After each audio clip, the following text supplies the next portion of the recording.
Today, I want to speak not about drones or NATO's reaction, but about the murder of Ukrainian citizen Irina Zaruska on the 22nd of August in the United States. And about how Donald Trump, Elon Musk, and the Democratic Party are connected to it. Elisa Russo suffered several stab wounds in the Charlotte subway. Have you seen the video? Any reaction? Where did this happen? She was in Charlotte on a train. She was stabbed several times. That's horrifying. I hadn't heard. When? It happened in August. Video appeared recently. I understand. Yes, I've seen. I'll check it by tomorrow morning. Of course, this is sensitive content, and we cannot show it here. You have likely seen the video in Telegram channels, and are not ready to watch it again. 1 minute of that footage contains everything: fear, helplessness, and indifference. After the fatal blow to the Ukrainian woman, no one approached her. One would expect compassion and a clear statement that no person deserves to be murdered. Although the tragedy happened 21 days ago, people only began speaking about it openly a few days ago. Why? Let me try to piece this puzzle together. Irina will forever remain 23. A 23-year-old Ukrainian refugee, she came to the US with her family in 2022, fleeing the war. She worked, studied English, and dreamed of being a veterinary assistant. On the 22nd of August, 2025, in Charlotte, North Carolina, she was in the same subway car as DeCarlos Brown Jr., who had no ticket. That did not stop him. He had a long history of legal trouble, at least 14 arrests, after which he was repeatedly released. He had documented mental health issues, including schizophrenia. This time, he sat behind Irina, pulled out a knife, and delivered several blows, one of them fatal, to the neck. This time, he was arrested again. It happened almost immediately. He was charged with first-degree murder at both state and federal levels for violating laws on homicide in the public transit system, whose surveillance footage we saw. I stabbed her because I thought she was reading my mind.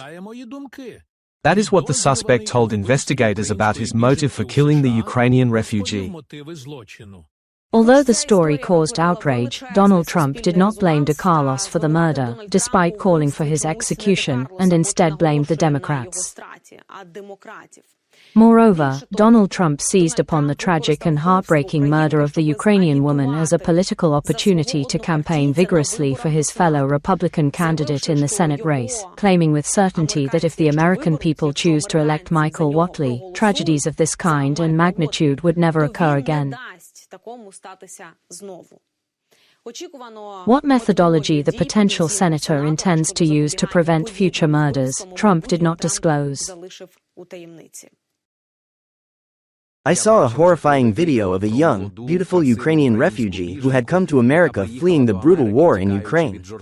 She was innocently riding the subway in Charlotte, North Carolina, when she was viciously attacked by a mentally unstable man. The perpetrator is a known repeat offender, previously arrested and released on cashless bail in January, a total of 14 times. What was he doing riding the subway and walking freely on the streets? Criminals like this should be behind bars. The blood of this innocent woman is visible on the killer's knife, and now it is on the hands of Democrats who refuse to incarcerate dangerous individuals, including former governor and Senate candidate Roy Cooper. North Carolina, and every state in this country, needs law and order. Only the Republican Party can deliver that. And by the way, where is the outrage from mainstream media about this horrific tragedy? Vote for Michael Whatley to the United States Senate. He will not allow this to happen again. As I piece together this puzzle, and let me be clear, this is not an attempt to justify the killer, because you will never hear that from me. The puzzle includes fragments we like and fragments we do not. Not every one of those 14 releases was necessarily a missed opportunity to prevent the tragedy. It remains unclear whether the court or the system had the legal grounds to detain him during his most recent cases, whether those were minor administrative offenses or serious crimes, and whether there were arguments in favor of releasing him.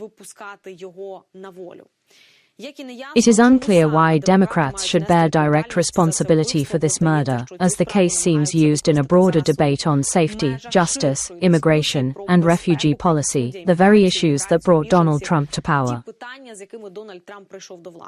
And now, Irina is being turned into a sacred symbol, a political tool from which everyone seeks to gain points, including Donald Trump's son, who on the social network X called those who display the Ukrainian flag in their profiles, clowns.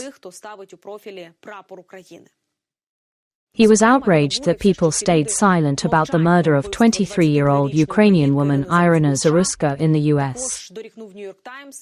He also criticized the New York Times for not reporting the tragedy, despite its past extensive coverage of Black Americans killed by white police officers. We will return to that point. But this is the same Donald Trump Jr. who, in the year 2024, stated that Russia's war in Ukraine means very little to the United States and called for an end to American aid to Ukraine. Is this not a policy of double standards? Then there is Elon Musk, who donated $1 million for murals honoring the murdered Ukrainian woman Irina Zaruska across American cities. He also blocked Starlink for Ukrainian troops, causing deaths on the front line. Irina Zaruska's fund reached $2,500,000. The mural initiative, featuring her image in prominent locations across American cities, was launched by Intercom CEO Owen McCabe, who contributed $500,000. This campaign unfolds amid outcry after the murder of the 23-year-old Ukrainian woman. It remains uncertain whether these new murals will replace those dedicated to George Floyd. Why did I mention George Floyd? Both cases evoke strong emotions and widespread public reaction, amplified by video and media coverage. Both raise urgent questions about justice, protection, and law enforcement accountability. In the Black Lives Matter case, the focus was on violence against black individuals, by police or others, with society responding to inequality, racism, and systemic failure. And here, too, we are confronted with issues of ethnicity, a Ukrainian woman, an immigrant, a refugee, in search of safety. There is a sense that Irina's death is being positioned as a counterpoint to the story of Floyd. Irina Zaruska may become a symbol of the failure of public safety policy and the weakness of criminal justice.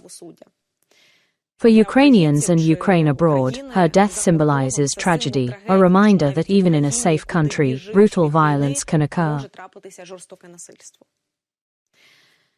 What I want to ask is this: why does Trump express such aggressive condemnation toward Irina's murder, yet consistently refuses to denounce the real killer, Putin, who continues to ruthlessly take the lives of hundreds of Ukrainians every single day?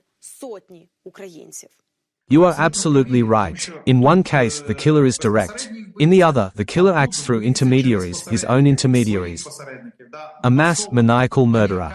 I am referring to Putin. There is a grim and sobering expression. While a single murder is seen as a tragedy, mass killings that occur during war are often reduced to mere statistics. Unfortunately, international law often deals in statistics. It is war, people are dying, yet the narrative shifts: you must have done something, you provoked it. Sometimes in criminology, they say the victim provoked the killer, that the murder happened because of the victim. This is used to justify the killer in court. As if, had she not provoked him, he would not have killed her. But we just saw the reality: a young woman sitting quietly, reading on her phone, and he walked up behind her and stabbed her neck. And the same logic is applied to Putin. In international law, they speak of national interests, geopolitical chessboards, global confrontation. It's not just about the war in Ukraine. Negotiations and compromises happen. We give something to Putin here, he gives something there. And that is the problem. I agree. Because once you tolerate a murderer, here, Putin, you break the rules. Then, inevitably, the talk shifts from murder to statistics. I also asked this to a political expert from ChatGPT, since it has no emotions. Here are some possible explanations why the reaction to the Zaruska case seems stronger than to daily killings in Ukraine. According to its analysis, the key factors are proximity and visibility. This case is visible in the United States. It became a media event, with videos, public accusations, and politicians' reactions. These elements let people speak out. When it comes to war, there are many deaths, greater distance, geopolitics, and complexity.